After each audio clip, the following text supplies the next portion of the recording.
entrar no nosso coração, Pai. Que o Senhor nos ajude, que o Senhor nos capacite, ó Pai. Tudo que fizermos, meu Deus, seja para a Tua glória, para a Tua honra, para o Teu louvor, Pai. Que te pedimos, Senhor, em nome de Jesus Cristo, Pai. Amém. Amém. Amém. Irmãos,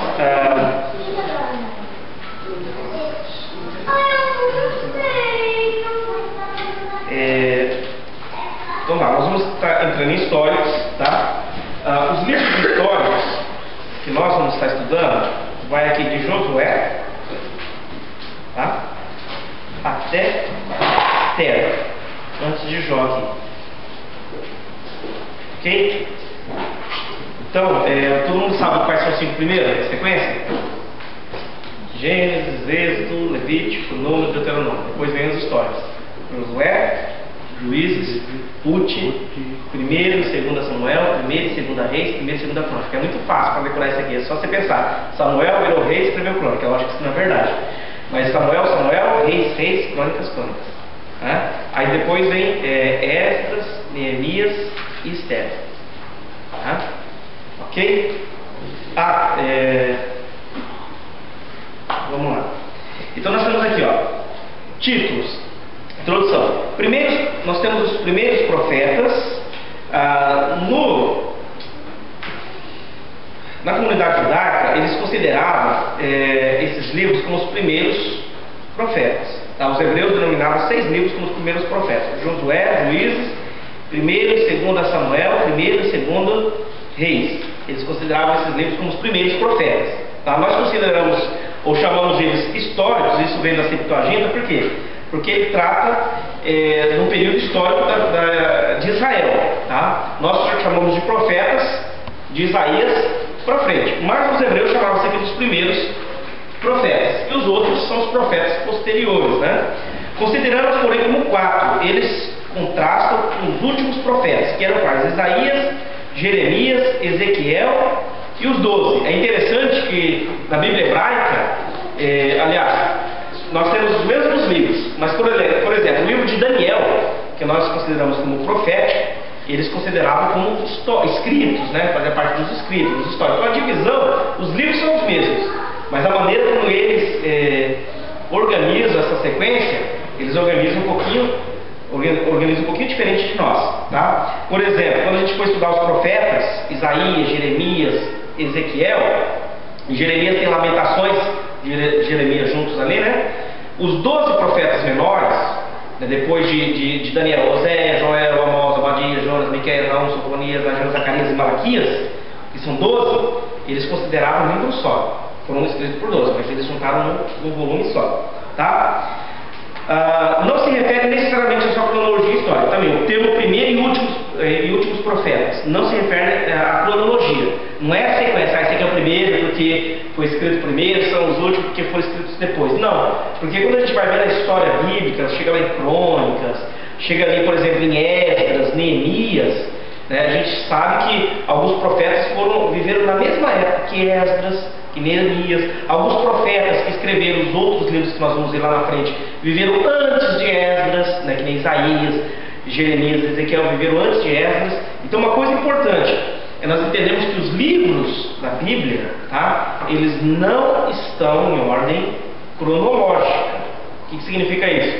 Eles não estão numa sequência de tempo. Então tem livro, por exemplo, você pega Isaías, está aqui na frente, né? Está depois ali de Provérbios, de Eclesiastes, né? De Cantares.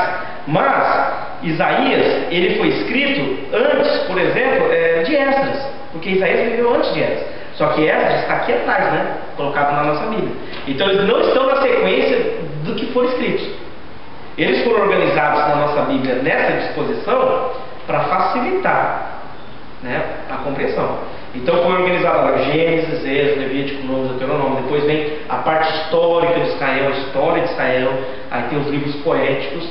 Depois vem os livros proféticos, que o que? Esses profetas, eles estão inseridos aqui, na história de Israel, que vai ser tratado nos livros históricos. Tá? Então eles não estão numa ordem cronológica. Eles foram organizados dessa maneira para ficar mais fácil de estudar. Tá bom? Vamos lá. Os primeiros, no caso, esses que nós vamos estudar, de Josué a Esther, tá? Eles nos fornecem o cenário histórico aos últimos. Por quê? Quando você pega de Isaías para frente, todas as profecias que foram ali registradas, elas estão acontecendo dentro da história de Israel. E a história de Israel é contada nesses livros históricos, que vai ali de Josué até Esther, tá? Esdras, Neemias, Esther. Aqui Esther, que é a época que eles foram para o cativeiro, e Esdras também conta a época que eles voltaram do cativeiro. Então todos os profetas estão inseridos ali, naquele período histórico que é escrito por esses livros que nós vamos estar estudando, tá? A designação desses livros históricos como profetas enfatiza o fato de que apresentam uma história religiosa, ou com um objetivo religioso. Os primeiros profetas são históricos e os últimos exortativos. Como assim? Profeta é porta-voz de Deus, tá? Quando a gente pensa em profeta, qual que é a ideia que a maior parte das pessoas tem de profeta? Adivinho, alguém que prevê o futuro, alguém que o irmão liga para consultar, viu? Ô irmão, vamos fazer uma oração por mim? Faça, aí pessoal, olha, Deus revelou alguma coisa. Então tem gente que acha que profeta é só alguém que vai revelar coisas acerca do futuro, e não é.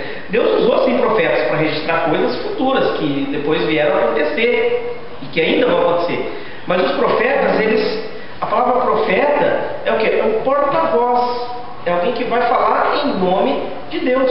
Por isso que os profetas, quando traziam, por exemplo, uma mensagem exortativa, eles não falavam assim, eu acho isso, não, assim diz o Senhor, veio a palavra de Deus a mim, dizendo, e aí eles falavam a mensagem de Deus para o povo, e muitas vezes exortação. Então os profetas históricos são aqueles que registraram a história do povo de Israel, e foram registrando fatos e coisas que aconteceram, e os exortativos foram aqueles que durante essa história, eles exortaram o povo. Exortar aqui, quando a gente fala de exortar, é chamar a atenção.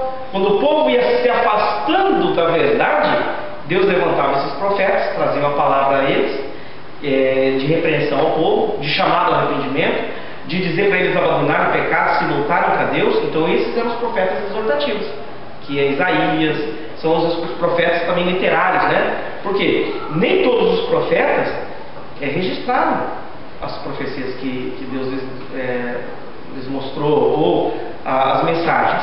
Alguns, assim, esses que registraram estão aqui nas escrituras, tá? Bom, livros históricos. Essa denominação de história, que classifica em geral os 12 livros de Josué e Esther, embora o Pentateuco também faça parte, porque Gênesis, Êxodo, Levítico, Números e Deuteronômios também conta parte da história, o comecinho da história de Israel, de como que Deus formou o povo de Israel. Mas a partir de Josué, nós vamos ver Israel se estabelecendo ali na terra prometida, em Canaã.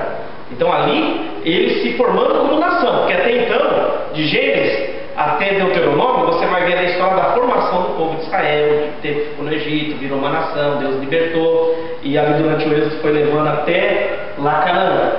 Mas aí quando eles se estabelecem em Canaã, que agora eles vão se estabelecer como nação, e aí começa como nação a história de Israel, se estabelecendo ali na terra prometida, a partir do livro de Josué, depois da morte de Moisés, tá? Os livros de Josué, a Esther diferem dos livros de Moisés, os quais também são históricos, conta a ênfase fundamental. O Pentateuco traça a história redentora, da criação até a morte de Moisés, mas dá destaque à aliança e os alicerces das leis, né, de Israel.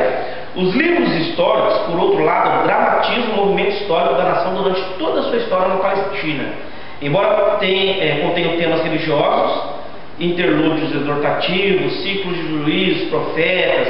Então, o que eles vão estar fazendo? Eles vão estar contando a história do povo de Israel. Como é que esse povo ele foi procedendo depois que ali Deus entrega a eles a terra, estabelece, e o que aconteceu? Como é que foi se desenvolvendo a história desse povo ali naquela terra, tá? Bom, os autores dos históricos, nós não sabemos ao certo. Mas tem o nome das pessoas ali. Sim, mas não necessariamente porque tem o nome daquela pessoa que foi ela que escreveu. Muito provavelmente, tá, alguns livros, sim, foram escritos, provavelmente Josué, a maioria que foi escrito por Josué, talvez não tudo. Por quê? Porque quando registra a morte dele, não tem como ele escrever e registrar a sua própria morte, porque ele está morto, né? Então, você tem uma parte ali que você sabe que alguém teve que complementar. Os livros de Samuel, alguns creem que Samuel escreveu, mas talvez mais 1 Samuel, porque tem isso também. No Antigo Testamento não está separado. No original, 1 e 2 Samuel, está um livro só. A Septuaginta, ela pegou esse livro, tá? E ela não mudou o conteúdo, mas ela separou em 2 partes. Como se tivesse separado em 2 capítulos. 1 Samuel vai falar ali mais da época de Saul, 2 Samuel vai falar mais, vamos dizer assim, de Davi. Mas era o mesmo livro. Era um livro só. Assim como 1 e 2 Reis era um livro só, 1 e 2 Crônicas era um livro só. Aí então quer dizer que o nosso está mais? Não. É o mesmo livro separado em 2 partes. Tá? Para ficar melhor para nós compreendermos. Tá? Vamos lá. Provavelmente Samuel, Jeremias, Esdras, quando eles voltaram do exílio, não sei se... Para gente saber o que é Esdras, vamos lá, eu vou só dar uma geralzinha assim.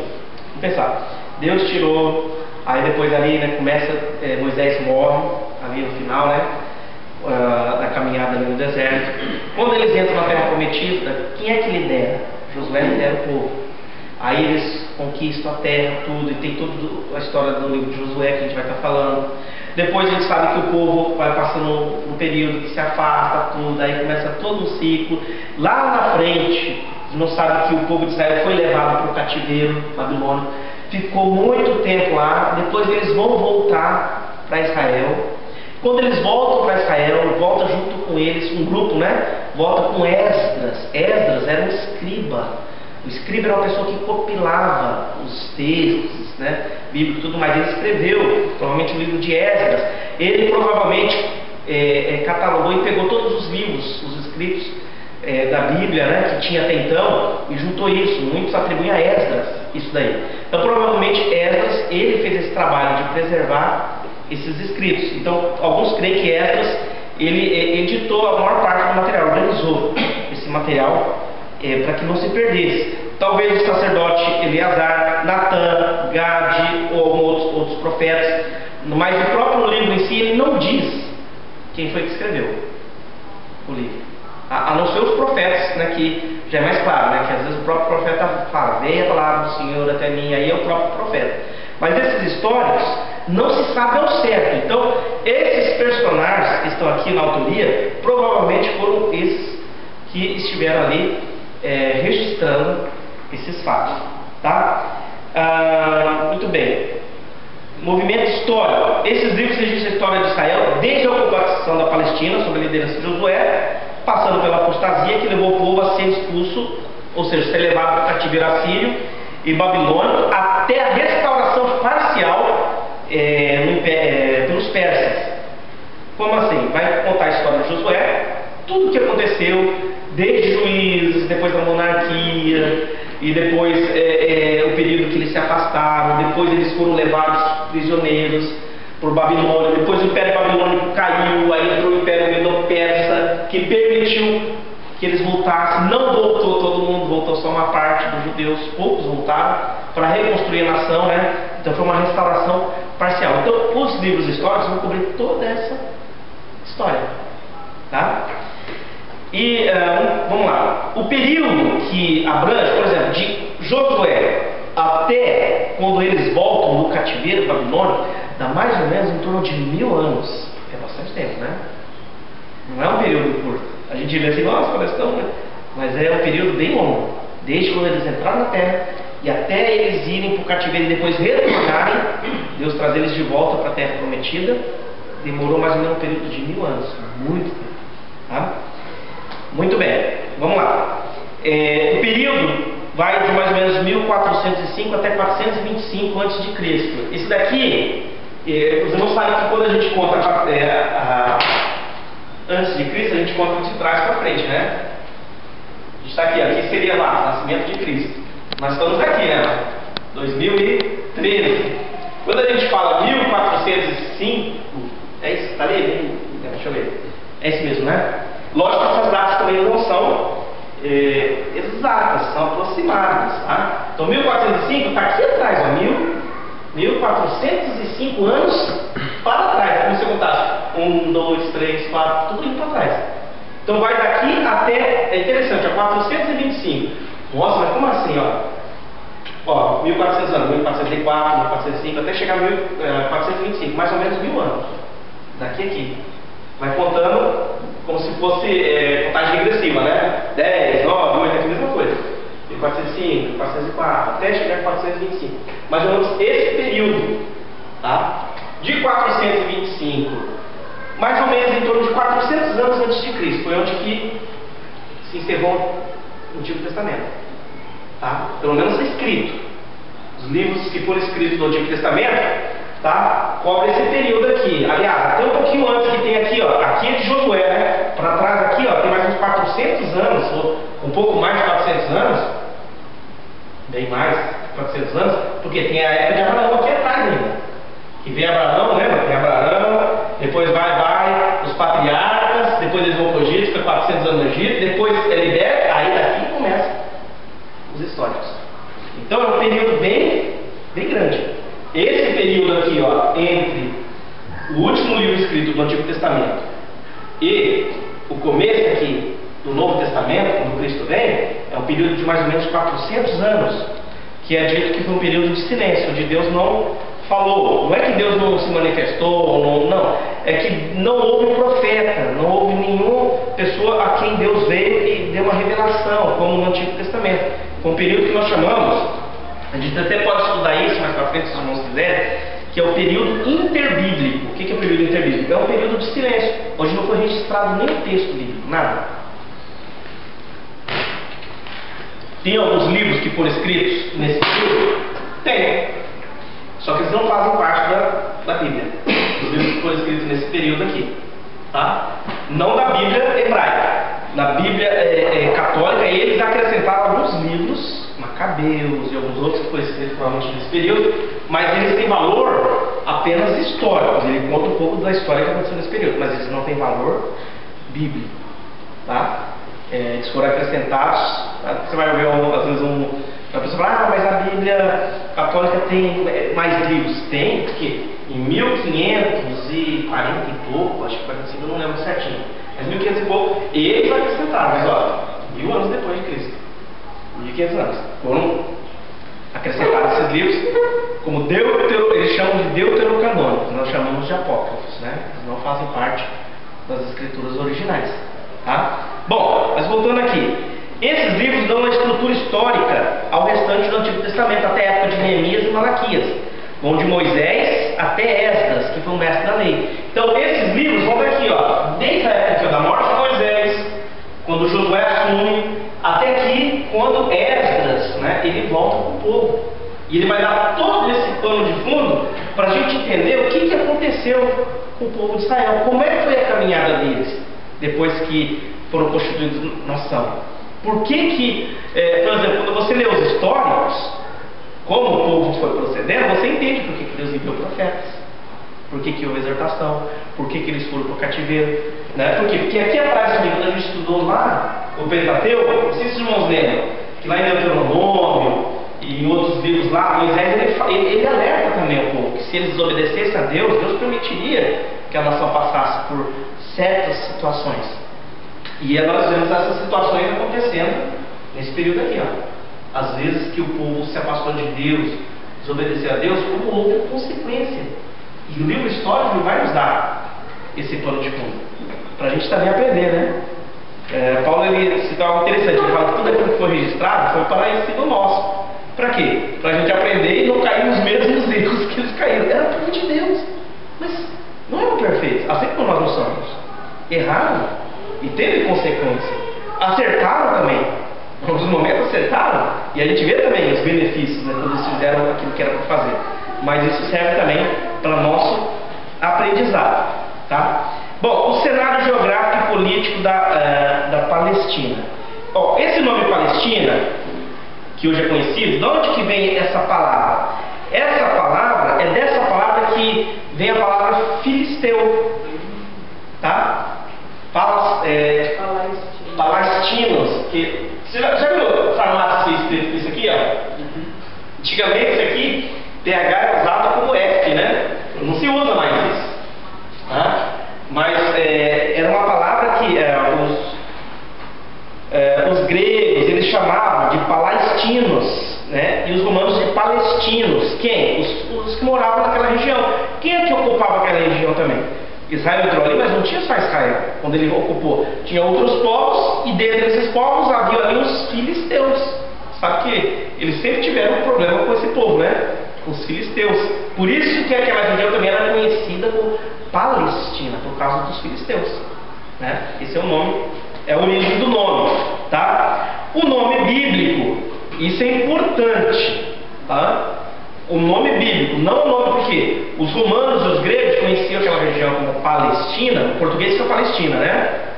Por quê? Porque ali moravam filisteus, mas a Bíblia chama aquela região de Canaã. Por quê? Porque ali também moravam os descendentes de Canaã, né? Filho de Cão. O que era Cão? Filho de Noé. Lembra? Noé teve 3 filhos, Sem, Cão e Jafé. E o Cão teve filhos também. E um dos filhos de Cão chamava Canaã, que deu origem aos povos. Aqui tem o mar Mediterrâneo. Eu estou sem mapa aqui, precisava arrumar uns mapas bíblicos. Mas aqui, a Palestina está aqui, né? Israel está aqui, nessa parte aqui. Então, esse povo que morava aqui, antes, tinha os filisteus e tinha também os descendentes de Canaã, filho de Cão, tá? Vamos lá. A terra, o nome bíblico lá era Canaã. Eu já comentei, né, que era por causa dos filhos de Cão, né, dos descendentes de Cão. Essa terra tinha sido prometida pelo Senhor a Abraão, e a gente reporta lá para Gênesis, quando Deus chama Abraão, né, e encaminha ele. Deus fala que levaria ele para uma outra terra, e Deus promete a Abraão que daria toda aquela terra a sua descendência. A terra de Canaã, que era terra com maldição, seria dada a Abraão com bênção. Embora Canaã designasse originalmente a terra a oeste do Jordão, Palestina passou a designar mais tarde a terra de ambas as margens do Jordão. Lembra que aqui, é interessante, e eu preciso... Vamos ver, mais pra frente eu quero comprar um. Deve ter uns projetores pequenininhos, né? Que aí dá pra gente projetar uns mapas, vai ficar legal, né? Mas você tem aqui, Palestina fica aqui, vocês já viram, né? Tem o Rio Jordão, tem os mapas bíblicos, o pessoal tem Bíblia aí, né? Tem o Rio Jordão aqui, tem o Mar da Galileia, e o Rio Jordão ele vai ter o Mar Morto ali. Vocês já viram, deve ter aqui, tá todo mundo com Bíblia aí? No finalzinho, deve ter alguns mapas um pouquinho maiores. Aqui, o meu tem aqui, eu vou mostrar pra gente ver. Aqui, essa região aqui, né? Então aqui, nós temos o Rio Jordão, tinha um lago aqui, tem o Mar da Galileia, que na realidade é um lago de água doce. Depois o Rio Jordão continua aqui, e ele desemboca no Mar Morto, não tem vida nesse mar. E por quê? Porque ele contém muito mais sal do que qualquer outro mar. Por isso que uma pessoa no Mar Morto ela não consegue afundar, ela morre, porque tem muito sal. Então não tem vida. E é interessante que também o Rio Jordão, ele está abaixo do nível do mar. Não sei se vocês sabiam disso. Imagina aqui, perdão. Imagina essa ideia aqui, aqui está o mar. Não, tá, o mar, aí a praia, né? Aí vem, depois tem um monte, depois... Se você continuasse aqui, o rio, ele está passando aqui, abaixo. Talvez uns 200, eu não lembro agora. 2 metros abaixo do nível do mar. Então tem um vale ali. O que era, vamos dizer assim, Canaã? Ou a terra prometida seria a terra para cá, né? Só que depois agora ficou sendo o quê? A terra de ambos os lados do Rio Jordão. Foi a terra que foi prometida ali, tá? A princípio era só a oeste. Depois Canaã passou a designar as terras ao redor do Rio Jordão, tá? A terra da Palestina estende-se do elevado Monte Hermon ao norte até o sul da região deserta do Mar Morto. Não sei se os irmãos perceberam aqui na apostila, tem uns númerozinhos em cima, tá? Tava tudo no final da apostila, mas eu pus tudo pro começo aqui. Eu não, na realidade, deixa eu confessar, foi a minha esposa que ela só me perguntou como é que fazia, e aí eu falei, você faz assim, e ela colocou tudo aqui, as notinhas aqui embaixo. Ai, perdão, não, deixa eu pegar aqui, decidi passar, né? Então, se os irmãos verem aqui, por exemplo, tá aqui Hermon, tem um 4 em cima, não tem? Embaixo tem uma notinha explicando. Monte Hermon é o pico mais elevado do Antilíbano, corre paralelo ao Líbano, de Nordeste para Sudoeste. Aqui fica difícil da gente visualizar porque a gente está sem mapa, mas dá para você dar uma... deixa eu ver se eu tenho aquilo que aqui. Mapa Montenegro. Aqui, por exemplo, ó, aqui está a terra dividida, né? Então o Monte Hermon está aqui, ó, tá aqui. Tem uma cadeia de montanha que corre aqui, tá? Em Israel. É interessante que Israel, como ele é muito acidentado, ele tem vários, a gente pode dizer, vários tipos de clima, né? Por exemplo, tem montanhas em Israel que praticamente é gelo o ano inteiro no pico. E regiões assim, você vai baixando, né? Regiões que são mais temperadas, regiões que são mais desérticas. Então, por isso, que é um lugar que dá para se cultivar vários tipos de culturas. Não é interessante? Deus tinha falado que ia dar uma terra que mana leite e mel. E realmente, lá na Palestina, por causa tem a parte desértica também, que hoje se planta porque Israel acho que faz irrigação, né? Atualmente, né? Mas em outras regiões dava para se cultivar vários tipos de culturas. Por quê? Por causa dessa variedade, é como se fosse uma variedade de climas, por causa da altitude, algumas coisas desse tipo aqui. Tá, então tem umas notazinhas aqui que tá no texto aqui que dá para você olhar aqui no rodapé, que vai explicando um pouquinho melhor, tá? O que é o Monte Hermon, tudo mais. Vamos lá. O comprimento da terra, mais ou menos 240, ó, se você pegar a Palestina, 240 quilômetros de assim, mais ou menos 110 de largura. Isso não é muito grande, gente. 240 quilômetros não é muita coisa. Vocês não acham que é muita coisa? Um país? O Israel atualmente, qual que é o menor estado do Brasil? Quem sabe? Sergipe, é um estado que é cercado, né? Então, olha que brincadeira, né? Piada mais infame, né? Vamos lá. Sergipe é o menor estado do Brasil. Israel é menor do que Sergipe. Ele é bem pequeno, atualmente. É lógico. Hoje não tem toda a área que Davi ocupou, Salomão, né? Ele possui uma boa parte, né? Depois se perdeu. Se o cara tem terra voltar. Hoje eles têm uma parte bem pequena daquilo que realmente Deus prometeu a eles. Tá? Então dá mais ou menos de norte a sul, vamos dizer assim, uns 240 quilômetros e 110 quilômetros de largura. Uma coisa legal, a gente está falando sobre isso aqui, e eu tenho vontade, não sei se os irmãos têm vontade de fazer isso, né? Mas de conhecer. Não que eu acho que é mais santo, não nada disso, tem gente que idolatra, não é por isso. Tem algumas excursões que o pessoal faz com guias, que nem a gente foi naquele retiro de Sion, e eles organizam. Só que assim, a pessoa não vai para fazer turismo no sentido de vou lá para casa, não. Você vai lá para conhecer e você vai para acompanhar o grupo e vai ter a explicação. Então tem guias israelenses que falam português, onde eles vão contando a história. Então você vai visitar vários lugares que estão relacionados à história bíblica. Aí esse guia é muito legal, ele vai falando o que aconteceu ali, o que era isso daqui, tá?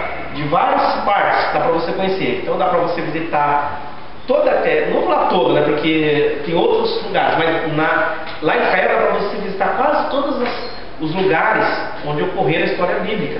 E aí ele vai explicando, né? E isso é legal por quê? Porque você tem uma visão isso abre muito mais sua visão. Uma coisa você ouviu falar, o vale de Megido, né? Onde aconteceu guerra e tudo mais. Outra coisa é você estar lá no local e falar, foi aqui ó, que aconteceu aquilo lá. Esse aqui é o monte que você lê lá na Bíblia, né? Isso aqui foi o lugar onde Jesus orou, o Monte das Oliveiras. Não é legal? É muito interessante, porque isso a gente chama isso de geografia bíblica.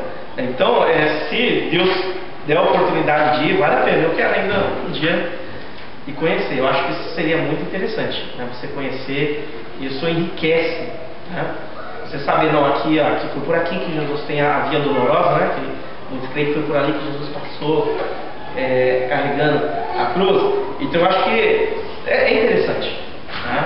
Dá para ter uma visão um pouco mais ampla, tá? Vamos lá, a principal característica geográfica da Palestina, por enquanto, gente, a gente está fazendo uma introdução do que é o local onde aconteceu a história bíblica, tá? Essa região. Talvez seja a ponte que ela forma entre três continentes e o fato de ter se constituído historicamente ligação entre o Egito e a Mesopotâmia. Deixa eu ver se eu consigo fazer um mapa aqui. Tem uns mapas prontos, acho que eu vou ver se eu encomendo uns para deixar na igreja. Uns mapas grandes, são mapas grandes que dá para a gente pendurar, né, para usar. Ou usar projetor também, dá para projetar os mapas. Mas vamos lá, deixa eu pegar aqui uma parte que dá pra gente ter uma ideia. Deixa eu pegar um pouquinho do mapa maior e vou tentar desenhar aqui. Vamos ver se a gente consegue fazer.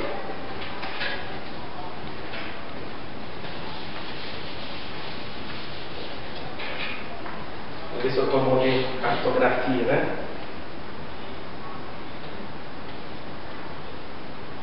Nossa, que feio.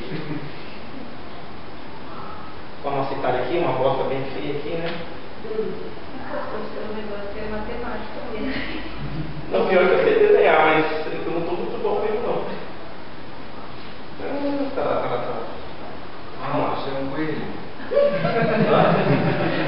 Tá feio aqui, né? Deixa eu caprichar então, vamos lá.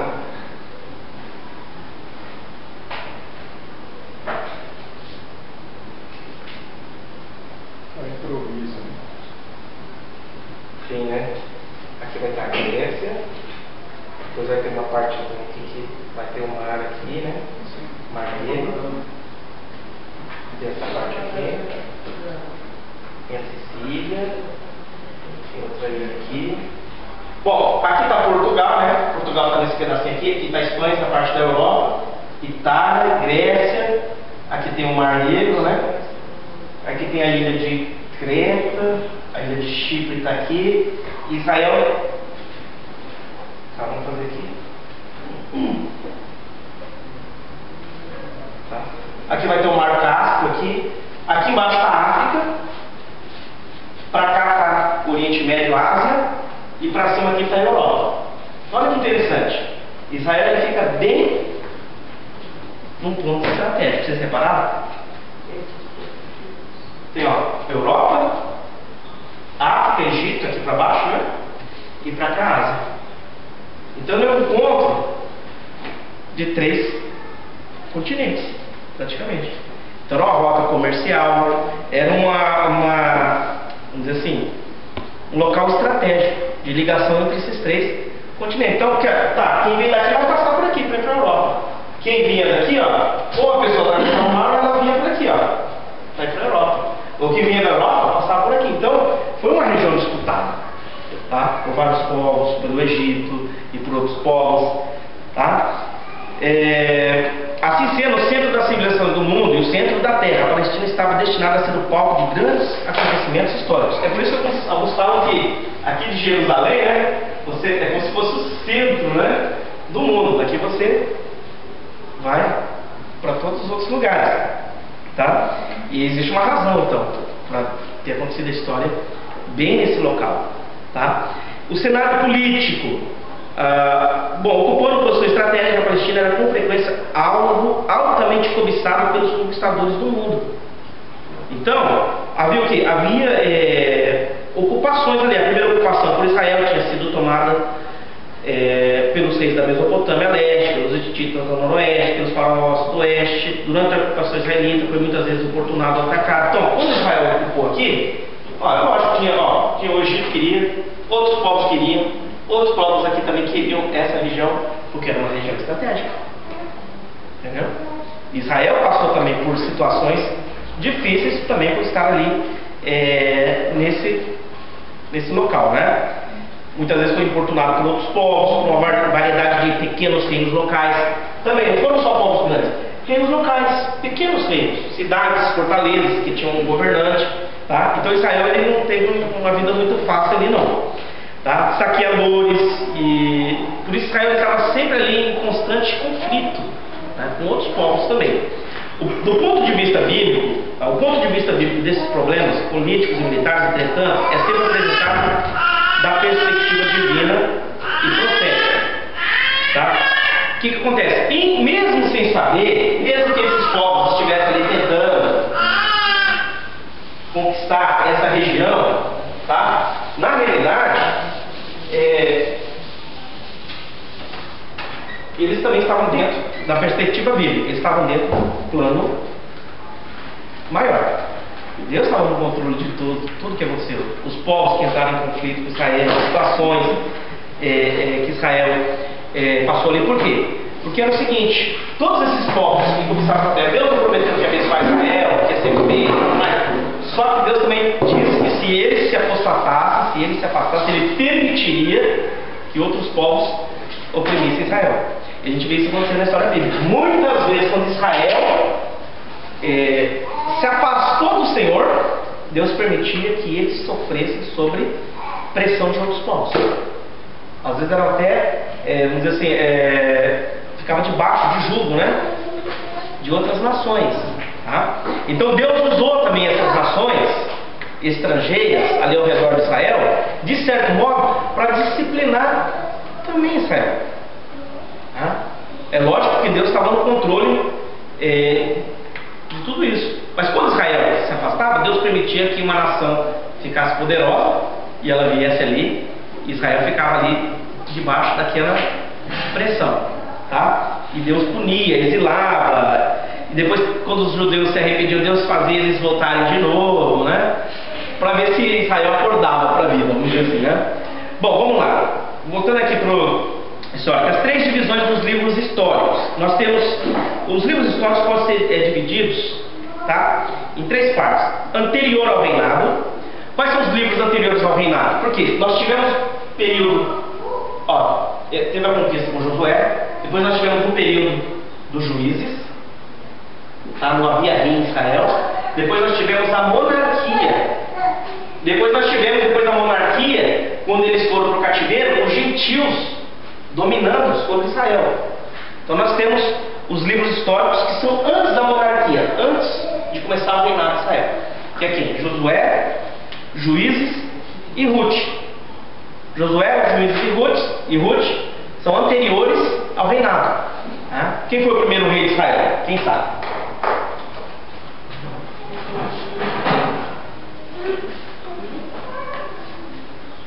Não foi Davi. Saul foi o primeiro rei de Israel. Mas antes de Saul, havia rei em Israel? Não havia. Deus levantava líderes para estar ali conduzindo a nação, que foram os juízes. A gente vai falar sobre isso. Então, Josué, a terra prometida, ocupada pela fé e coragem no momento das nações cananitas. Então, no livro de Josué, só resumidamente falando, o que vai acontecer? Ele vai descrever como é que eles conquistaram, o começo da conquista da terra. Josué liderando o povo. E vamos pensar, né? Josué já não era tão jovem, né? Porque se ele tivesse a idade de Caleb, sei lá, se Josué tivesse por volta de 40 anos, então ele devia estar com uns 80 anos aqui, quando ele começa a liderar ali a conquista efetivamente, né? Juízes. O livro de Juízes, nós vamos ver a demonstração das bênçãos, da obediência e o castigo da apostasia, de acordo com aquilo que Deus já havia prometido. O livro do Juízes, a gente vai estar estudando isso mais para frente, mas no livro do Juízes a gente vê um ciclo. O que é um ciclo? O povo desobedece a Deus, se afasta de Deus, aí vem uma nação inimiga, eles ficam debaixo ali de sofrimento, de opressão. Clamam a Deus, Deus levanta um líder. Esse líder leva o povo de volta, obedecer e tudo mais, lidera, liberta. Morre o líder, o povo volta de novo para a apostasia. Deus permite o povo inimigo. Deus levanta, clama, Deus levanta o outro para livrar eles do sofrimento, e gera um ciclo aí. Também no juízo não é uma sequência. Como assim?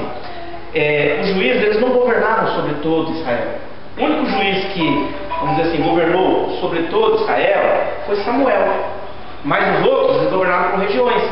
Então, provavelmente, às vezes houve 2 juízes que viveram na mesma época, mas em regiões diferentes de Israel, ali também liderando o povo, porque era grande, não era? Mesmo para a época, né? Não dá para uma pessoa só conseguir, né? Então vamos lá. Depois nós temos o livro de Ruth. Gente, o livro de Ruth eu acho bonito, porque Ruth, ela foi a avó de Davi, né? Lembra de Boaz? Era ancestral de Davi, né? Jessé, pai de Davi, é descendente de Boaz e de Ruth, né? Então Ruth é interessante porque Ruth não é israelita, ela é moabita, tá? E aí vai descrever o que aconteceu. Uma família de Judá, né, da tribo de Judá, foi lá para a região de Moab por causa da fome. E depois ali morreu o pai, morreu os filhos. Eles tinham casado com mulheres moabitas. E depois Noemi, que era a sogra dela, volta e Ruth volta junto com ela. E vai estar contando a história de Ruth, de como Ruth, ali também ela adotou o nosso Deus, né? Como Deus dela. Tem um texto bonito, até acho que cantaram no nosso casamento, sempre. Tem um pessoal que usa uma música, não sei se você já viu essa música. Deus, como é que é? Deus guiou o teu caminho até voltar-se como o meu. E usa uma parte do Ruth, né? O seu Deus será o meu Deus, teu caminho Deus será. Usa para casamento, mas na realidade isso daí foi tirado do livro de Ruth e não tem a ver com, não é especificamente dizendo respeito a casamento. Mas o que acontece? Ruth, ela falou para sua sogra isso, né? O teu Deus será o meu Deus, o teu povo será o meu povo. Então a gente vê aqui no livro de Ruth a história, né, a fé que atraiu essa mulher, né? Da vizinha Moabe. E mostrando também que Deus, ele não era só Deus dos judeus, era um Deus que também era favorável a outros povos. Desde que a pessoa com o coração sincero e verdadeiro se voltasse para Deus, Deus receberia qualquer nação. Sempre foi o propósito de Deus. Bom, esses são os que são anteriores à monarquia. Depois nós temos ali a ascensão e queda do rei. Vamos lá, esqueci de falar. O anterior à monarquia vai de 1405 até 1075, em torno dos 400 anos, né? Então vamos pensar, desde que Josué entrou na Terra Prometida até o primeiro reinado, foi mais ou menos, tá? Isso é arredondado, 400 anos o período, tá? Depois nós tivemos ali a ascensão e queda do reino, de 1070 a 586 a.C., quase 600, mais ou menos também uns 400 e poucos anos, tá? Que vai ali o livro de 1º e 2 Samuel. Isso aqui é importante também, não que é uma coisa que vai matar, tá? Mas a gente às vezes já viu pessoas falando assim: 1ª a Reis, 2ª a Reis, 1ª a Crônica, 2ª a Crônica. Já ouviu falar? Eu já falei, mas na realidade não é a primeira. Por quê? Porque é livro. Então, primeiro Crônicas, 1º Reis, 1º Samuel, 2º Samuel. Por quê? Porque são livros. Já no Novo Testamento, estou dando parênteses aqui. Mas então se eu falar errado, então eu não vou para o céu. Isso aqui é normal, às vezes a gente fala, mas a nomenclatura correta é primeiro. Se você vai para o Novo Testamento, aí não é primeiro, é primeira. Por quê? Porque é carta. Primeira carta, 1 Coríntios, 2 a Coríntios, entendeu? O Antigo Testamento é livro, então é primeiro, tá? Vamos lá. Então nós temos a 1ª e 2 Samuel, que vai falar do estabelecimento de um rei piedoso que governe sobre o reino, governa o reino para Deus. Então, 1º e 2 Samuel, que a gente vai estar estudando, nós vai estar falando o quê? Samuel foi juiz de Israel, e ali é onde a gente vai ver aparecer dois personagens, né? A princípio, primeiro Saul, que foi o primeiro rei de Israel, e depois Davi, né? Então vai falar de como que foi ali o começo da monarquia em Israel, tá? Depois nós temos 1º e 2 Reis, que vai falar do reino de Israel desafiado pela idolatria de Canaã. O reino de Israel perde a batalha contra a idolatria. Deus se mostra soberano para chegar a Israel. Por quê? Lembra o seguinte, a gente vai estar falando sobre isso. Teve Saul, depois teve Davi e depois teve Salomão. Até Salomão, o reino ficou um só reino, né? As 12 tribos. Quando Salomão morre e assume Roboão, seu filho, o reino se divide. Ficam 10 tribos ao norte, 2 tribos ao sul. Quem que ficou ao sul? Judá e Benjamim. As tribos que ficou com a casa de Davi, né, com os descendentes de Davi. E as outras 10 tribos se separaram, né, e Deus permitiu que isso acontecesse. Essas 10 tribos que se separaram, depois elas não tiveram reis piedosos. Todos os que reinaram no reino do norte, por isso que fala o reino dividido, né? Havia o reino do norte e o reino do sul. É uma nação só, mas foi dividida em 2 reinos. Tá? Todos os reis que governaram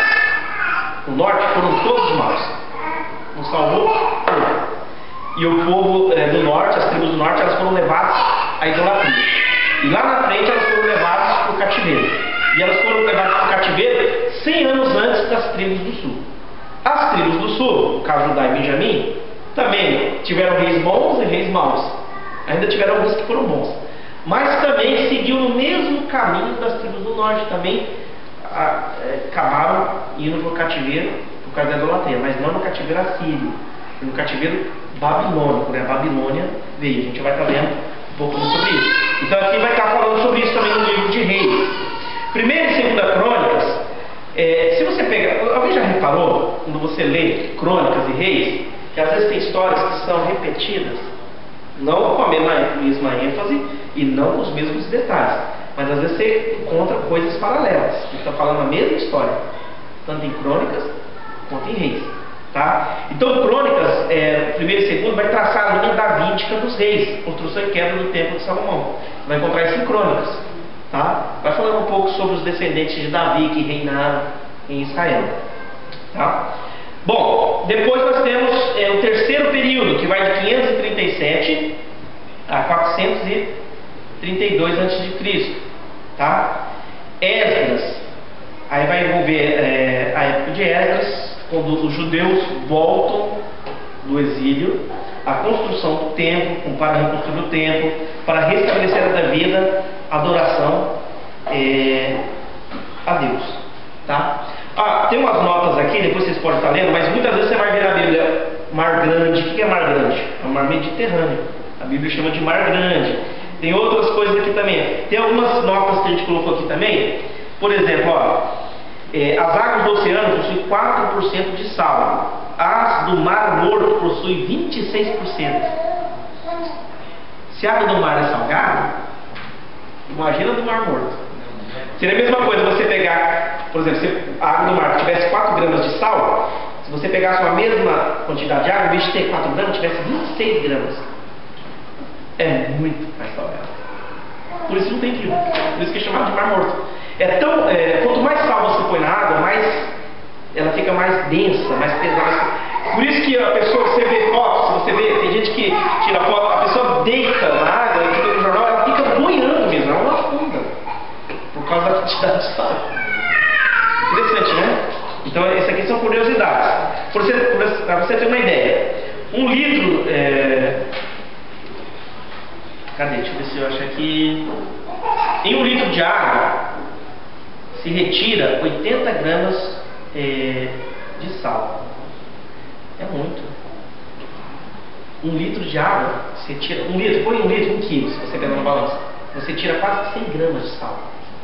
Se você evaporar. É muito sal. É bem denso. A superfície, tá, do Mar Morto, ela está 385 metros abaixo do nível do mar. Tá? O mar está aqui. Por quê? Porque tem tipo montanha e depois tá para baixo aqui do nível do mar aqui, ó. Tá? Então o Mar Morto, a água dele vai estar aqui nesse nível. Como não tem contato com o mar lá fora, né? Então ele fica como se fosse um lago, né? De água ali, só que está abaixo do nível do mar. Tá? Vamos lá. Tem outras coisas aqui que são curiosidades, mas para acrescentar. Vamos lá. Aí nós temos, além de Esdras, nós temos Neemias. Nessa apostila não vai estar tão detalhado Neemias, mas talvez eu traga algum material a mais, porque Neemias é um livro muito interessante da gente estudar. Tá? Neemias vai falar da volta do exílio para reconstruir os muros de Jerusalém, estabelecer um governo limitado pelos persas. Esther vai nos mostrar ali o cuidado de Deus. É interessante, você sabia que o livro de Esther não cita Deus? Em nenhum momento? Não tem o nome de Deus citado no livro de Esther. Mas apesar de não ter o nome de Deus, você vê a ação de Deus. Não é interessante? Né? Você não vê o nome de Deus sendo citado em Esther. Mas você sabe que Deus se faz presente pela maneira como as coisas acontecem ali no livro de Esther. Tá? Vamos lá. Alguma dúvida? Alguém quer perguntar alguma coisa? A gente só fez meio que uma introdução, só para a gente ter um pouquinho o plano de fundo. Não, então vamos aqui. Vamos então começar mesmo o conteúdo aqui, tá? Esse eu trouxe um outro livro que eu tenho aqui também. Acho que eu esqueci. Tá na próxima.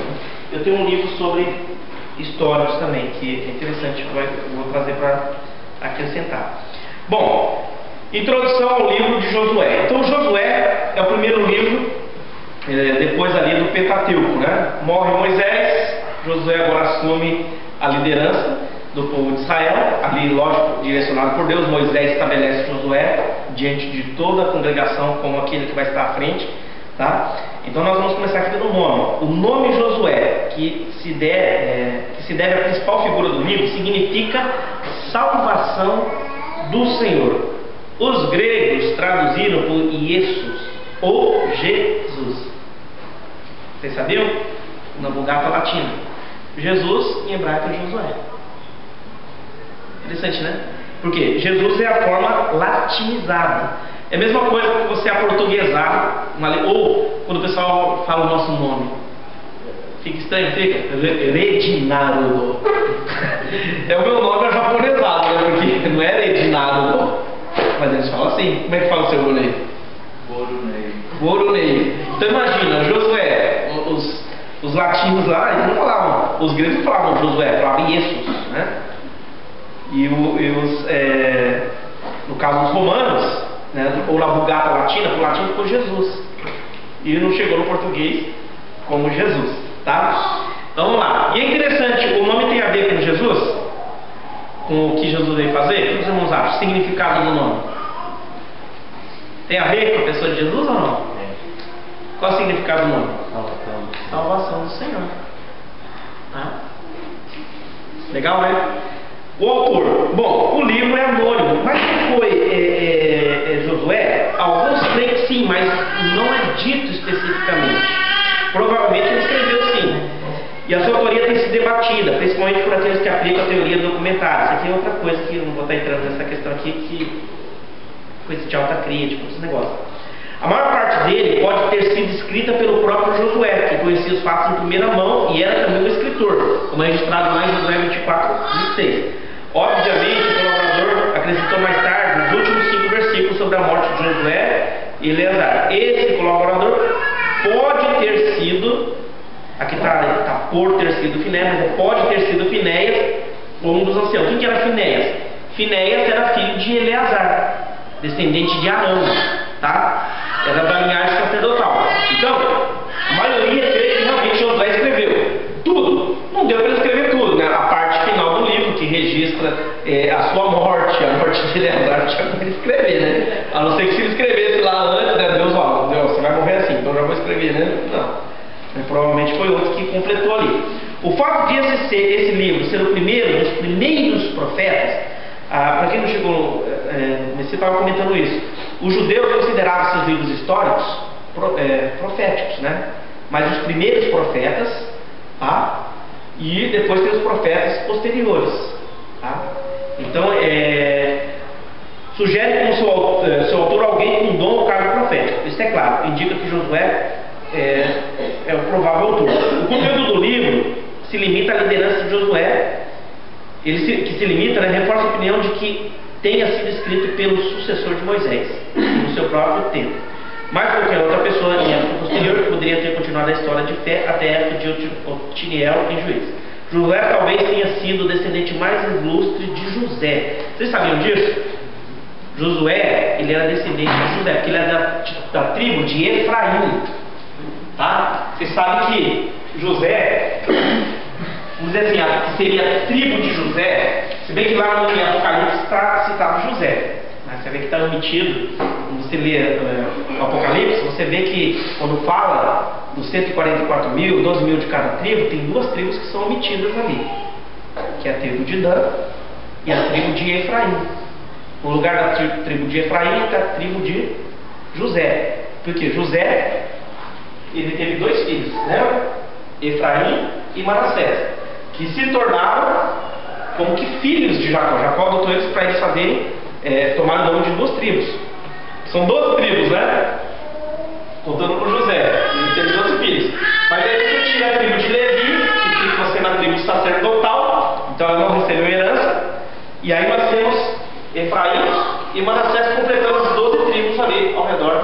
do tabernáculo. Só que aí depois Efraim sai lá na frente, né, por algumas razões. Tá? Mas Josué ele era descendente de Efraim, que era filho de José. E ele foi o mais ilustre descendente de José. Tá? Ok. O que? Bom, posso explicar de novo. De qual? Do José? Josué? De José. Não, porque é o seguinte: Jacó teve quantos filhos? Rubem, né? Simeão, Levi, Judá, Issacar, Zebulon, Naphtali, Aser, Dan, José. Deixa eu ver se falta alguém. 1, 2, 3, 4, 5, 6, 7, 8, 9, 10, 11. Tá faltando um, hein? O que é que tá faltando? Vamos lá. Rubem, Simeão, Levi, Judá, Issacar, Zebulon, Gade, Naphtali. Gade, tá faltando Gade, olha, gente. Botou Gade aqui, Naphtali. E ele teve 4. Rubem, Simeão, Levi e Judá, Issacar e Zebulon eram filhos de Raquel. Depois Dan e Naphtali, Gade e Aser eram filhos das concubinas. Isso aqui eram filhos de Lia, né? Depois os filhos da concubina. E José e Benjamim, filhos de Raquel. Então eram 12. José, quando foi para o Egito, ele teve 2 filhos. Quais foram os filhos de José? Efraim e Manassés. Tá? Então, José, ele não entrou o nome dele como sendo uma das 12 tribos. Saiu o nome de José. No lugar de José, então você vai tratar José ficou dividido em 2 tribos: Efraim e Manassés. Então aqui, ó, aí fica 13, não fica? 13 tribos? Mas não é 12. Lembra que a tribo de Levi, ela sai daqui, ela é retirada, e ela vira o quê? Tribo sacerdotal. Ela não recebeu herança. Não é? Então você fica com 12 tribos, contando os 2 filhos de José, cada um representando uma tribo. Essas 2 tribos é José. Tá? Josué, ele é aqui, ó, descendente desse filho de José. Entendeu? Vai descendendo lá, vai ter um filho. Deu para pegar? Então ele é o descendente mais ilustre de quem? De José. O descendente mais conhecido, assim, nas escrituras. Complicado, né? Deu para pegar? Fica mais fácil, né? Tá, vamos lá. Cadê aqui onde eu passei? Aqui. Do mesmo modo que José foi o salvador dos seus irmãos no Egito. Gente, eu gosto muito da história de José, não sei os irmãos, né? Gosto muito da história de José. Tudo que aconteceu com José. Não que foi legal, eu acho que não ia ser bom você ser vendido como escravo, mas aquilo que Deus faz com tudo aquilo lá, né? Ao ponto de lá na frente, José entender, olha, que Deus me enviou à frente com um propósito. Talvez não fosse até maldade dos irmãos dele na época, para que lá na frente ele se tornasse o quê? Alguém que viesse trazer salvação para a sua família. Não foi isso que José fez? De certo modo, Josué, ele também teve um papel de livramento, de salvação, porque ele foi quem liderou e conduziu Israel para estar conquistando a terra prometida. Então ele ocupou também uma posição de liderança. Tá? Bom, a data. Admitimos que Josué tivesse a mesma idade que Caleb. Tá? Tinha 40 anos quando espiaram a terra de Canaã. Não é? Caleb tinha mais ou menos 40 anos quando eles foram ali espiar Canaã. Vocês lembram ali quando Moisés manda os espias? Ele mandou 12. Um de cada tribo. Da tribo de Judá, Caleb. Aí vai falando as outras tribos. Eu não lembro todos os nomes, mas vou te ler lá depois. Mais 2 eu lembro, que é Josué e Caleb. E da tribo de José, ou de Efraim, né? Josué. Daqueles 12 que foram, só 2, né? Só Josué e Caleb que falou: não, Deus vai nos ajudar, não, vamos obedecer. E é dito que Caleb tinha mais ou menos cerca de 40 anos. Então vamos pensar, eu não sei se Josué era muito mais novo, mais velho provavelmente ele não era, tá? Mas se ele tivesse mais ou menos a idade de Caleb, 40 anos, então ele tinha por volta dos 80 anos. Ele começou a liderar, vamos dizer assim, lá por volta dos 70 anos, um pouco antes, né, de eles entrarem na terra prometida, né? Por quê? Porque ele morreu com 110, né, dito lá no livro de Josué. Então ele liderou por mais ou menos uns 30 anos, né? 110 menos 30 dá uns 80, né? Mais ou menos na época que ele começou a conquista. Pô, 80 anos. Falando pra gente, é bem mais novo que isso, né? A gente às vezes está morrendo. Imaginou? Não é brincadeira não, né? A sua liderança durou 31 anos. Josué 24 e 29. Sabemos também que a conquista inicial durou 7 anos. O que foi a conquista inicial? O primeiro passo, quando eles entram na terra prometida. 7 anos, vamos dizer assim, foi aquele momento que eles tiveram uma grande conquista. Depois foram ter um pouco mais de conquista, mas aí o negócio foi mais que afrouxando. Mas no começo, aquele negócio, não, eles entraram assim, né? Tipo assim, vamos entrar para entrar, né? Mais ou menos 7 anos, que é relatado ali, tá? Vamos lá. A data pode ser calculada no centro. É lógico que isso aqui, gente, está colocado uma data aqui, mas como é muito antigo, isso aqui é uma aproximação, não dá para a gente ter certeza absoluta, tá? Como sendo 1405 a 1375, adicionando-se os 400 anos e 80 anos de Primeira Reis ao ano de 1966, umas contas matemáticas aqui, tá? Começo da construção do templo, subtraindo 40 anos de peregrinação. Isso aqui para você fazer, você queria pegar o texto bíblico, aí você vai lendo. Mas você tem que fazer cronologia, isso dá trabalho, tá? O camarada se colocou aqui.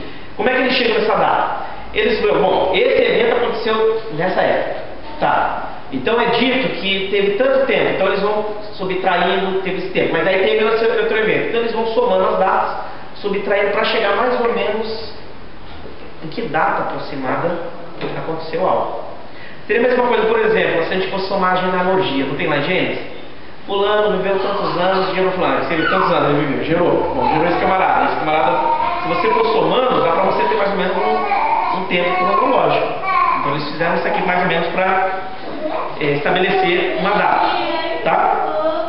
Bom, estado em que se achava a nação. Quando Josué, quando Moisés morre, a liderança passa para Josué, tá? Então a liderança da nação tinha sido transferida a Josué por ocasião da morte de Moisés, 30 dias antes. Ele colocou uma data aqui, 1º de março de 1405, tá?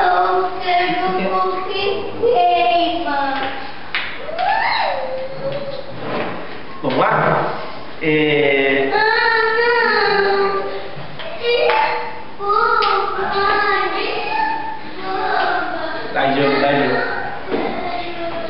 Vamos lá.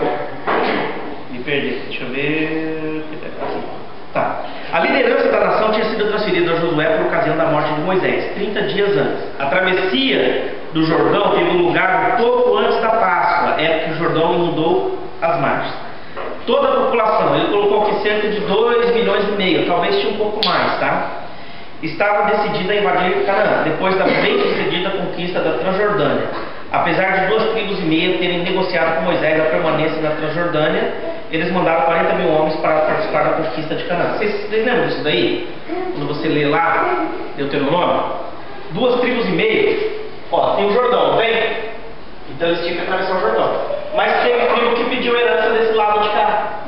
Então 2,5 tribos receberam herança aqui. Só que é o seguinte, eles tinham que conquistar. Para não ficar um negócio como se fosse, sei lá, né, talvez má vontade, ou eles não estão junto com a nação, eles enviaram homens junto com as outras tribos para ajudar na conquista do outro lado do Jordão também, tá? Isso a gente lê lá em Deuteronômio.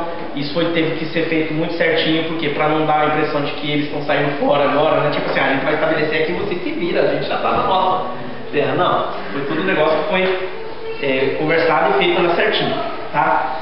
Essa era a situação que se achava a nação, tá? Vamos lá.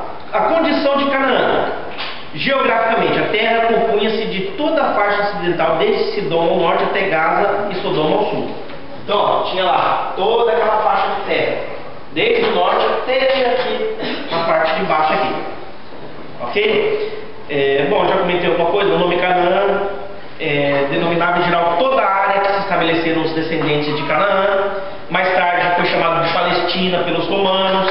Os nativos eram chamados de filisteus. Então, por que é conhecido como Palestina? Porque morava um povo ali, que eram os filisteus, e os romanos chamavam eles de os gregos, né? Palestinos, e os romanos ficou palestinos, né? Vamos lá. Politicamente, Canaã tinha sido dominada pelo Egito em 1468, que estabeleceu postos militares e cidades reais por toda a terra, bem como príncipes nativos educados no Egito para governar como monarcas títeres. Sabe o que é isso daqui? O que são títeres? Títere é como se fosse uma marionete, alguém que está sendo controlado. Então imagina aqui, o Egito aqui, politicamente ele dominou essa região.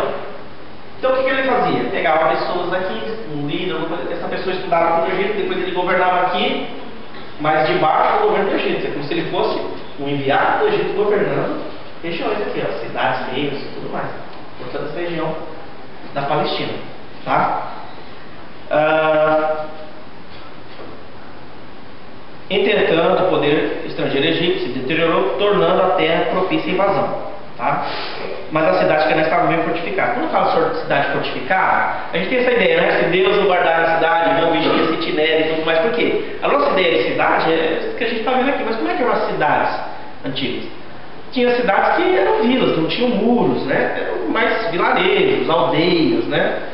Mas havia cidades, aquelas que eram maiores, que elas eram feitas ao redor da cidade um muro de proteção. Contra quem? Contra os inimigos. Então, esses muros eles cercavam a cidade. Havia portões, né, por onde podia se entrar. Havia também sentinelas que eram colocados em espaços, às vezes tinham torres ou coisas assim, né, de espaço em espaço, onde ficavam pessoas vigiando a cidade. Por isso que é chamada cidade fortificada. Por isso que a gente vê lá, né, quando eles conquistaram, que eles rodearam Jericó e clamaram a Deus para que os muros caíssem. Por quê? Porque não tinha como você entrar na cidade.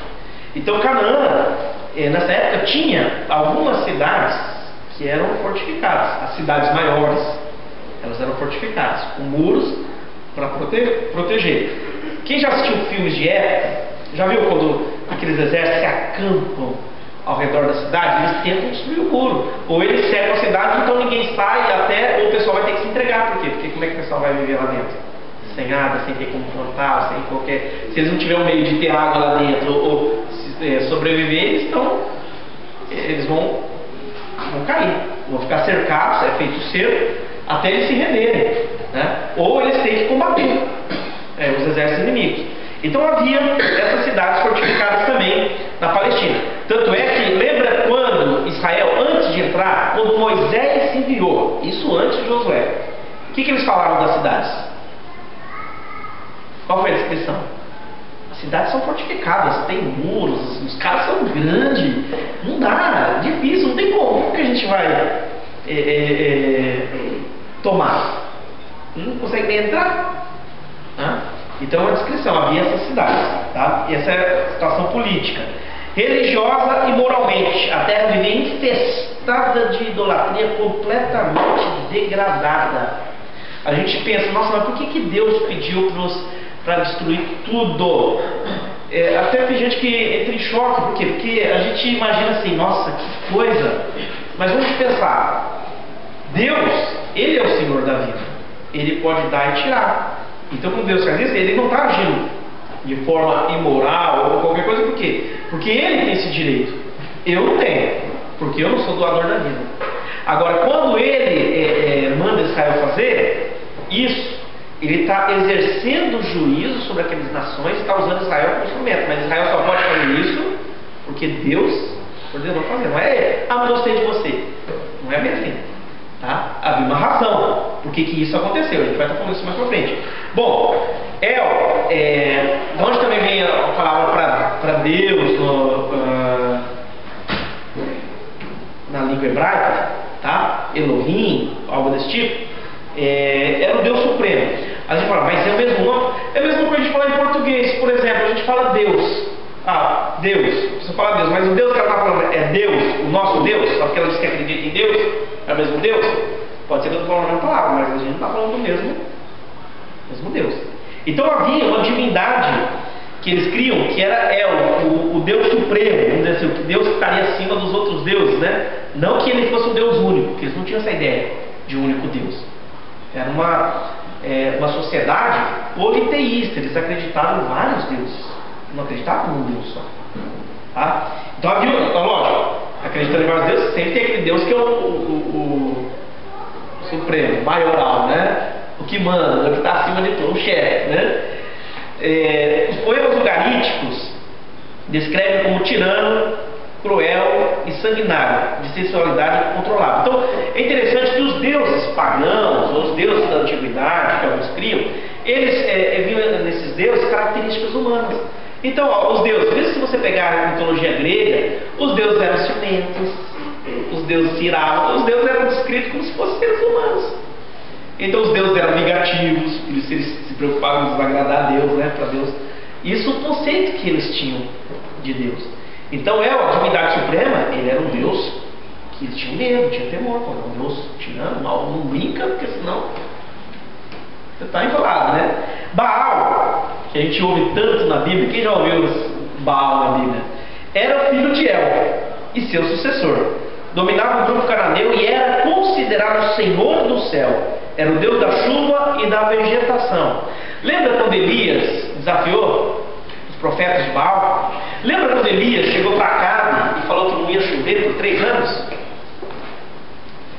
Lembra? Se Baal era o Deus da chuva e ele fala que não vai chover, como que ele pode falar que não vai chover segundo a palavra de Deus, do Senhor? Seria a mesma coisa que ele chega lá e está falando a palavra do Senhor Deus, Jeová. Que segundo a palavra de Deus, da boca dele não vai chover. Mas Baal é o Deus da chuva. E aí não chove? Como é que é esse negócio?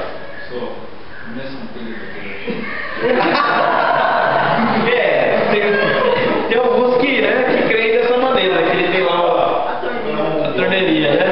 Mas é verdade, coitado, né? Acho que Pedro, se pudesse ressuscitar esse negócio desse, ele morrer de desgosto. O pessoal tem aquela ideia que Pedro tem a chave no céu, né?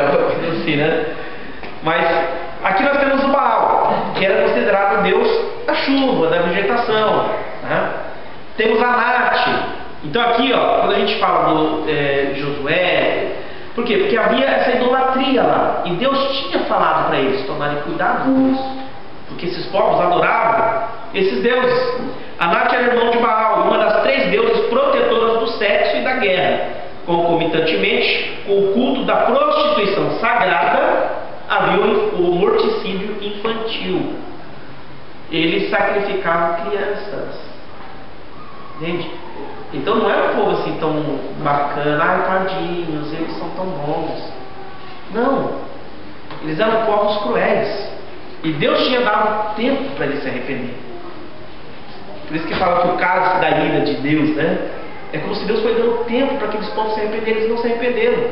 E quando Deus fala para Israel destruir, por quê? Porque Deus sabe que é mais fácil. Uma coisa é triste de falar isso, mas às vezes tem pessoa que, às vezes vamos dizer, ela é cristã, e às vezes ela vai lá, ela tem muito contato com descrente, às vezes em vez dela ser luz para o cara e influenciar o cara, trazer ele para o Senhor, o cara leva ele para o mundo.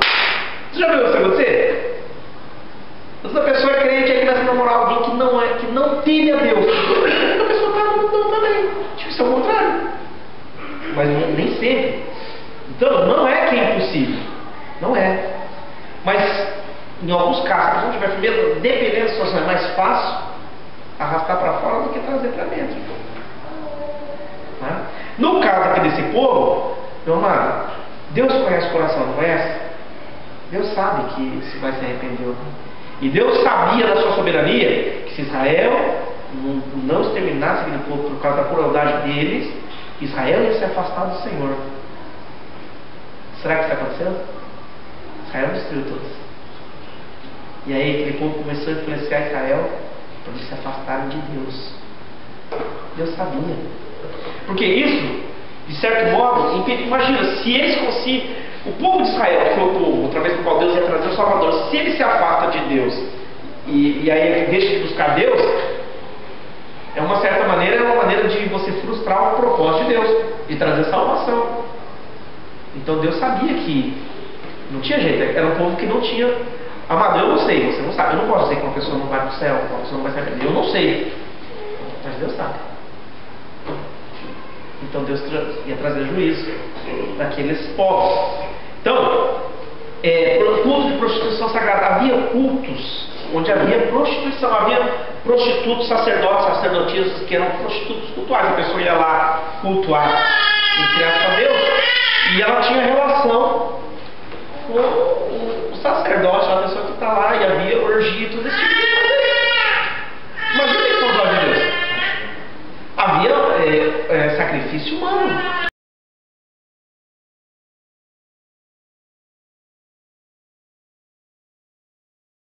Tem gente que fala assim, nossa, mas como Deus de fazer um negócio desse. Mas às vezes uma pessoa que fala um negócio desse, quando ouve que o camarada lá matou uma criança e fez maldade, ela fala assim, tinha que lixar o cara. Eu falei, tinha que lixar o cara. Daí tá, você fica irado, fica indignado que a pessoa fazer uma maldade daquela lá. O cara desse merecia morrer. Aí quando fala que Deus, então ele deve ser justo. Nossa, mas como Deus é mau, matou os caras, pô.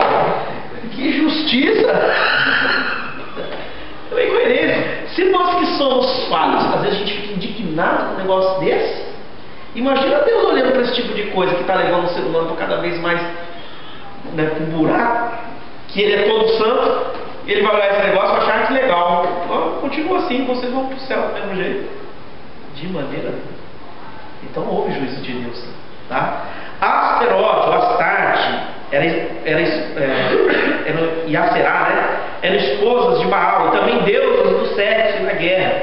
Moloque e Milcom, de origem amonita, eram deuses da orgia, do mesmo modo que Camus era a divindade nacional dos Moab. Então, olha os tipos de deuses que os caras adoravam: Deus da guerra, Deus do sexo, Deus da orgia, Deus.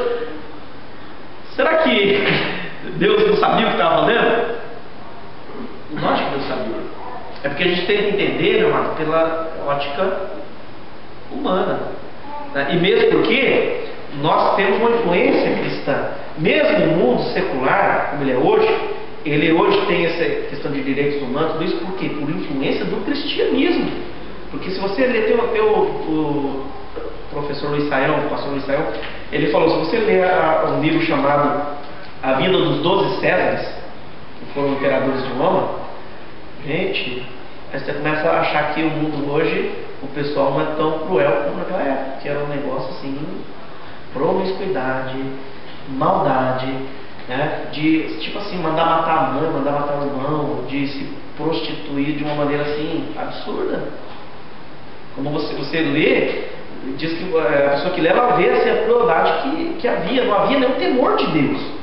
Então, essa ideia que o pessoal tem hoje, né, de solidariedade, tudo isso é influência cristã, por isso que existe esse pensamento hoje. Por isso que hoje, quando nós vamos julgar alguma coisa, a gente tem uma certa influência cristã, por isso que a gente acha um absurdo. Mas por causa da influência cristã. Agora, nessa época, imagina, Israel é um povo singular, totalmente diferente dos outros povos, que adoravam o único Deus, pelo menos era para ser, né? Que adoravam Deus, que Deus tinha falado que eles deviam ser santos, não agir como outros povos que praticavam esse tipo de coisa aqui. E daqui para pior. Tá? Daqui para pior. Eu não cheguei a pesquisar, mas alguns tinham falado assim que queimaram os filhos a Moloque, tem essa expressão, né? Eu não cheguei a pesquisar, por isso não posso dizer se é isso mesmo. Mas eu vi uma vez uma pessoa falando no estudo, depois eu vou dar uma pesquisada. Se não for, então eu estou enganado. Mas que havia assim uma estátua, como se houvesse na barriga dela um forno, né? E a criança era colocada lá viva para ser sacrificada. E se ela chorasse, era colocada outra até sacrificasse uma que não chorasse. Então era uma coisa assim, se isso for verdade, era uma coisa muito cruel. Tá entendendo? Então imagina, quando Deus fala para destruir um povo desse, dá para você entender por que Deus manda destruir, porque Deus sabe que eles não vão se arrepender. Tanto não vão que Israel construiu todos e eles fizeram Israel se afastar de Deus, influenciado por mal. Olha que coisa. né? Vamos lá. Os objetivos do livro de Josué. O objetivo do livro de Josué é preservar a história da conquista de Canaã e a divisão da terra entre as tribos. Por quê? É para contar como é que foi que eles conquistaram, como é que foi que eles possuíram a terra, o que que eles fizeram, como é que foi a conquista. Não relata todo o período da conquista, relata o período inicial ali da conquista, até onde Josué pode estar liderando o povo, liderou por 30 anos. Mas quando Josué morre, não tinha sido conquistado toda a terra, ainda tinha ficado terra por se conquistar. A gente lê isso nas escrituras, né? E eles não tinham ainda eliminado de todo aquilo que Deus tinha falado. E isso foi tropeço para eles, foi problema para eles, tá? Vamos lá. O tema é risco e vitória da fé. Contribuições singulares de Josué. Cumprimento da promessa de Deus a Abraão. Lembra? A invasão de Josué cumpriu o segundo aspecto da aliança do Senhor com Abraão, a entrega da terra de Canaã. Deus não tinha prometido para Abraão que daria aquela terra aos seus descendentes? Então o livro de Josué mostra o cumprimento dessa promessa de Abraão. A primeira promessa que Deus fez a Abraão foi sobre ele ter um filho, Isaac. Demorou 25 anos para que Deus cumprisse.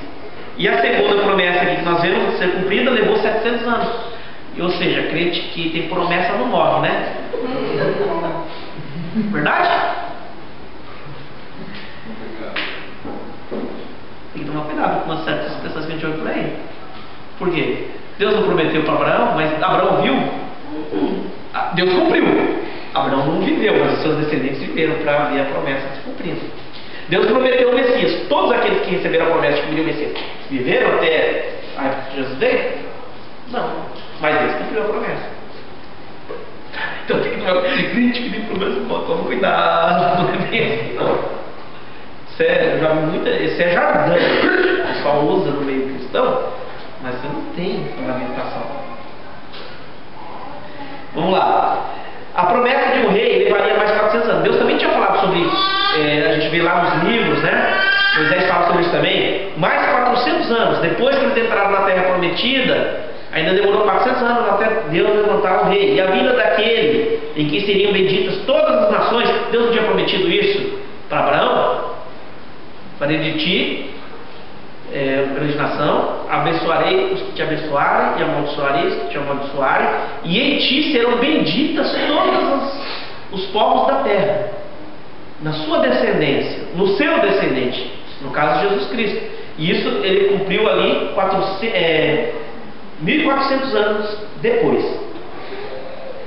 Para pensar, as últimas palavras do Senhor a Moisés enfatizavam a infalibilidade da palavra no cumprimento da promessa de dar a Canaã às tribos de Jacó. A travessia do Jordão.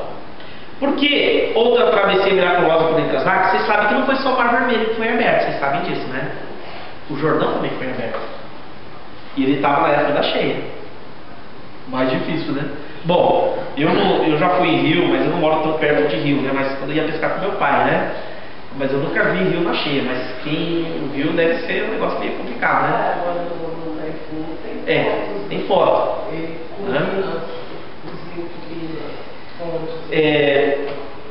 Essa última, por certo, repetiu a passagem pelo Mar Vermelho, com o fim de impressionar a nova geração que talvez não acreditasse nas notícias da travessia anterior. Imagina, Josué está com uma nova geração, muita gente não viu o que Deus fez lá no Mar Vermelho. Podia muito bem falar, isso aí meu pai falou que Deus abriu o mar lá. Deus abriu o mar? Vai saber, será que fez mesmo? Eu não vi. Agora Josué está liderando ali o povo. Mas quando ele mandou eles irem com a arca na frente, não é? E eles pisam na água, a água se abre. Imagina aquela geração que agora ele está liderando. Fica confirmada a liderança de Josué, que Deus, o mesmo Deus que foi com Moisés, está com Josué aqui também, tá? E eles puderam ver também Deus, manifestação de Deus. Eles não estavam só no negócio. Foi uma confirmação de que o Senhor era quem desalojava os cananeus e dava terra a Israel. Demonstrou com singularidade o poder da arca, que continha os tábuas da lei, à medida que ela liderava a multidão para dentro das águas, que eram cortadas. Devemos lembrar que a arca da aliança, isso é importante, simbolizava a presença de Deus, isto é, Deus se fazia presente através da arca. A arca não era Deus, ela era um símbolo da presença de Deus.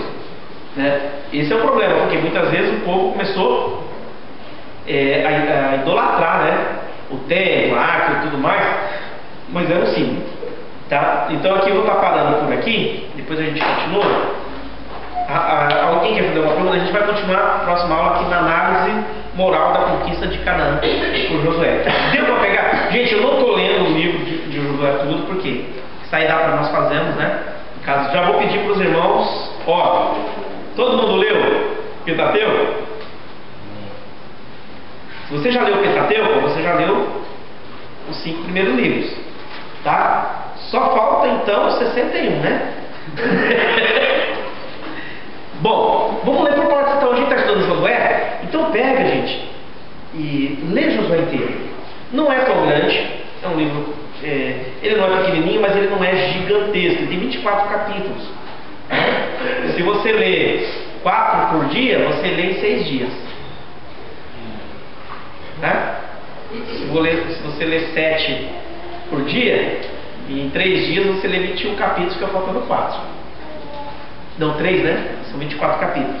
Então, rapidinho você lê. É interessante ler para você ter uma visão geral. Depois que você acabar de ler Josué, vai ler na sequência. Lê Juízes, lê Samuel, lê Ruth. Isso é importante, você ter uma visão geral. Então, eu não vou... talvez a gente leia algumas partes aqui. Eu vou estar mais comentando sobre o livro, o que está falando, algumas coisas. Mas eu gostaria que você tivesse... que você lesse, fica de tarefa. Por quê? Porque quando você lê, quando vai falando, você vai lembrando do que está falando. De que parte que está falando? Porque também se for ler ele todo aqui na sala não dá, né? A gente é muita coisa para ler. E aí não rende, tá? Então eu vou pedir para vocês estarem lendo e tá só perguntando se tem alguma dúvida, alguma coisa que vocês querem perguntar. Aqui para frente a gente vai fazer uma comparação, ó, na página 6 de Josué com o livro de Efésios, do Novo Testamento. Então faz uma comparação desses 2 livros. Tá? Aqui, mais pra frente aqui, ó, na página 8, dá uma olhada lá. A gente vai, é como se fosse um resumo de cada capítulo, tá vendo? Capítulo 1, tem um resuminho aqui. Capítulo 2, capítulo 3, tá vendo? Capítulo 4, tá resumindo, né, mais ou menos o que tá falando em cada capítulo, tá? Então a gente vai fazer isso depois. Então Josué vai ter a página 12 da apostila. Se você já quiser ir lendo para ter uma ideia, pode ler, não tem problema. A gente vai estar comentando onde a gente falou aqui. Mas aí dá para você já ter uma ideia geral do livro. Agora é lógico, antes de ler essa parte aqui, que são os resumidos do capítulo, seria interessante você ler o livro, tá? Então o desafio é esse para você, ó. Até a semana que vem, hoje é sexta, ixi, tem 7 dias, ó. Você lê 7 dias, se você lê 3 por 3,5, né? Você lê ele todinho. Tá bom? Alguma pergunta, gente? Não? Amém? Amém. Você faz oração para nós, então? Pai, em nome de Jesus Cristo, nós queremos te agradecer, Pai, por esta aula. Obrigado, Senhor, por conhecimento, Pai. O Espírito Santo de Deus, tenha misericórdia de nossas vidas. Ajuda-nos a entender a nosso entendimento, Pai. Ó Pai maravilhoso. Ó Pai, eu cada vez mais agradecendo a nossa original, meu Pai. Em nome do Filho Jesus, nós queremos te agradecer por esta oportunidade, meu Pai. As bênçãos, meu Pai, esteja sobre a vida dele, sobre a família dele, meu Pai. Em nome de Jesus Cristo, meu Pai. Pai, leva-nos em paz. Guarda, livra-nos de todo mal, meu Pai. Em nome de Jesus Cristo, nós te agradecemos por esse dia. Amém. Amados, compartilhar uma coisa interessante que aconteceu comigo essa semana. E até acho que eu comentei com alguém na igreja. Eu estava lembrando ali no. Estava lá no pastor Celso, e ele tinha falado uma coisa interessante. Ele falou assim: olha, que Deus é o Senhor da igreja, né? É que Deus quem provê. Aí aconteceu uma coisa engraçada essa semana. Eu estou saindo da escola. Aí uma menininha, ela já chegou a vir na escola, ela é amiguinha da Sara. A escola era lá, na verdade. Chegou a vir na igreja. Ela é amiguinha da Sara e da Thalita, né? E ela, acho que assiste aqui desenho bíblico, mas ela não é cristã. Aí ela chegou, professor, eu não dou aula para ela, porque ela é dos pequenos, né? E eu só dou aula pro ensino fundamental 2 para frente, né? Eu quero dar esse envelope aqui para o senhor. Eu falei, mas o que é isso, né? Isso aqui é uma ajuda para a igreja. Aí tá, porque se peguei, fiquei meio assim, né? Depois de ficar falando, não, vou ligar pra mãe dela, não sei, né? Aí tinha umas moedas lá dentro, né? Eu lembrei da viúva pobre, né?